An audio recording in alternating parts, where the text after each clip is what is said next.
Anak kecil yang bekerja di tempat pembuangan sampah ini menemukan sebuah dompet dan saat ia memeriksa isi dompet itu, ia menemukan uang yang sangat banyak. Ia pun mengambil dompet itu dan segera pergi dari sana sambil memanggil temannya. Tentu saja sebagai teman yang baik, anak ini tak mau berbahagia sendiri. Lantas ia pun membagi beberapa uang yang ia temukan itu. Saat anak ini memeriksa keseluruhan isi dompet itu, anak ini melihat beberapa benda yang cukup aneh di sana. Benda-benda itu tampak sama sekali tak berharga. Tapi lantas anak itu tidak membuang dompet itu dan menyimpannya saja beserta isi-isinya.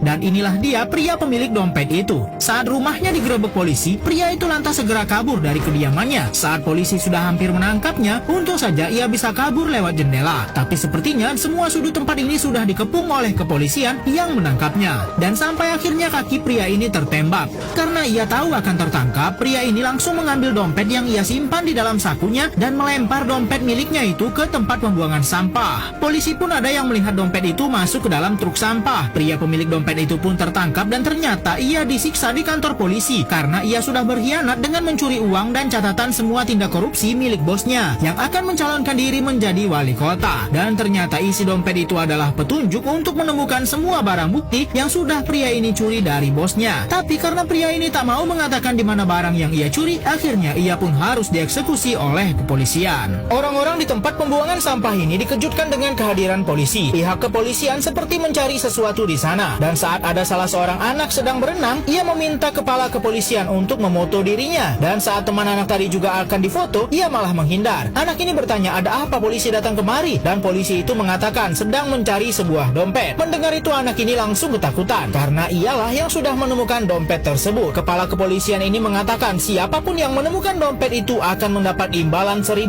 sebab isi dompet itu adalah sesuatu yang bisa mengungkap sebuah kasus korupsi yang besar. Mendengar itu, anak yang menemukan dompet ini berusaha menyembunyikan dompet itu sebab ia sama sekali tak mempercayai perkataan polisi terkait dengan imbalan itu. Akhirnya anak ini pun bersama temannya memutuskan untuk menyembunyikan dompet itu di tempat yang jauh karena di rumah mereka pasti tidak aman. Mereka pun masuk ke dalam selokan. Mereka akan menyembunyikan dompet itu di bawah selokan ini yang merupakan tempat tinggal teman mereka. Tapi teman mereka ini tak mau menyimpan dompet itu karena tak ada uangnya dan tak ada imbalan untuknya. Mereka pun akan pergi dari tempat temannya itu. Tapi anak ini malah mengambil kunci yang ada di dalam dompet itu dan mengatakan kalau mungkin kunci ini yang dicari oleh polisi.